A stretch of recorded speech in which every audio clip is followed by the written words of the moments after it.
how would you say these videos are different than the usual kind of classroom experience? Well, most of us are very familiar with an in-classroom educational experience where you're sitting in a room with other students, with an instructor in person. And something that's very interesting to me about MOOCs in general is the way you not only can, but must switch the way that you're thinking about an educational experience. So, in my opinion, static lecture scenes are not compelling video at all. If you just set up the camera in the back of the room and watch the lecturer talking and maybe see students raising their hands, it could be very good documentary about what happened and archiving that material, but it's just really not captivating to watch it. A talking head video, right?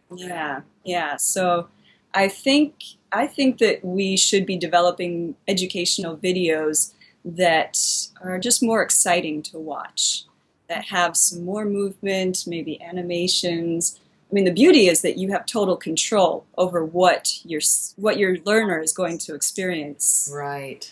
You can kind of customize ahead of time, know exactly what you want to say and how long you're going to spend on it, what you're going to emphasize.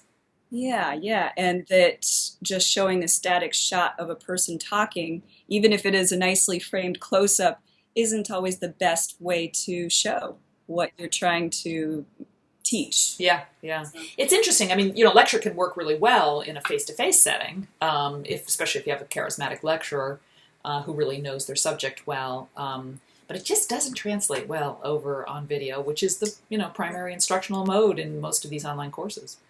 Yeah, I think we're on the verge of a very exciting educational revolution, actually. Yeah. No, good point. Exactly. So in your mind, what are the characteristics of a high-quality teaching video? Well, one of the biggest distractions is production quality. All throughout everything I've done professionally, it's usually on the background side of things, the production or pre-production, post-production end of things. And in all of those roles, people only notice what you've done if you've done it wrong. That's so true.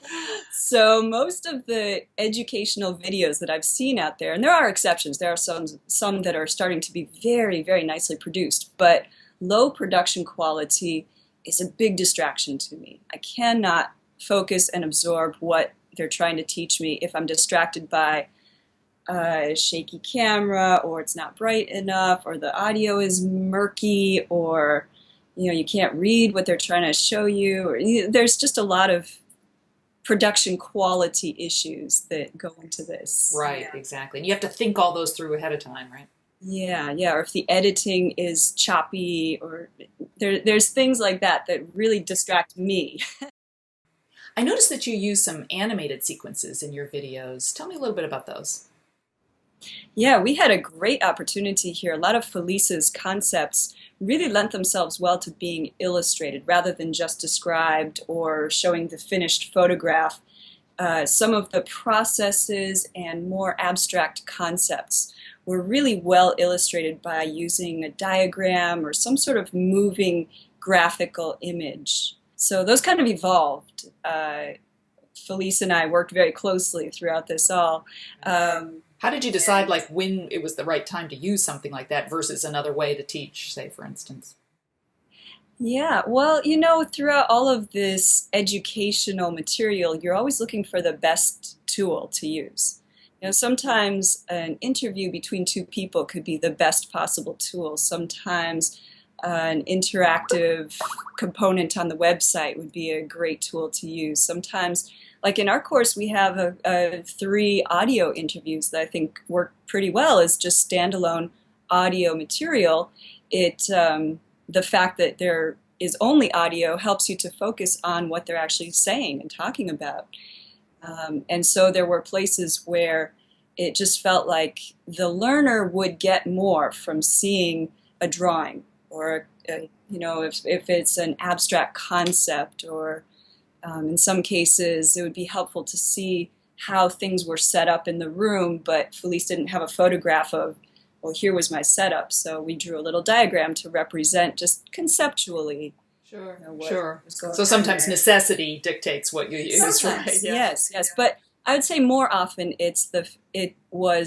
we decided that it was the best tool Yeah. to convey what she was trying to teach. Right. And it's good to just mix it up, right? You know, to have different Oh, things. absolutely. You know, if you do the same thing over and over again, you know, you get a little used to it and tired of it. Yeah. Interestingly enough, we've had a lot of questions about why Felice herself doesn't appear in the videos. You know, what was the story there? Yeah, well, it's a similar thing, I think, to why there's no music in these Yes, videos. yes, right.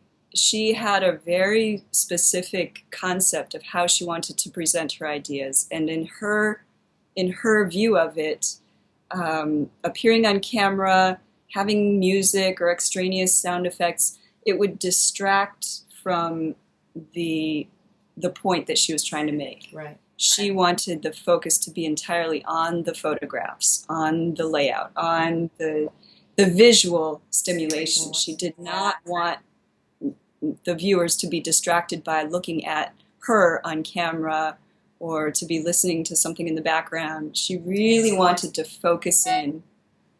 A very minimalistic approach. Makes total sense, really. And of course, then, you know, she completely moved away from the talking head videos that we were talking about at the beginning of this conversation. Yeah. Yeah, stylistically, this is really a different creature than most of the EdX videos. Very, yeah.